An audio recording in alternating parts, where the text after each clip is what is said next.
when we think about purpose, your past, our past, has a lot to do with how we get to whatever purpose looks like. Every single thing that happens in our lives, good, bad, indifferent, is intended to help us get to our purpose. Let me explain why. In this book, I have shared things that it took me 30 years to come to grips with.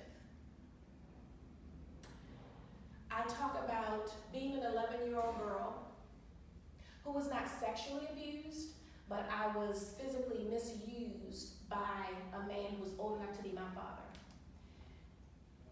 Inappropriately kissed at 11 years old by a man who was old enough to be my father. It took me 30 years to have that conversation, one with my husband, two with my mother. And when I started thinking about, well, how does this help me to recognize what my purpose is? And part of it is, a lot of times we hold on to stuff from the past, and we think that as a result of that, I can never do this. Because this happened to me, there's no way I can move forward. But I have come across so many women who have the hurt, who have the pain, who have all that stuff bottled up inside because of what happened. And now, because I feel like, okay, I'm released enough and liberated enough to share that story, then perhaps the message that I can give to someone else is that it does not matter what happened in the past.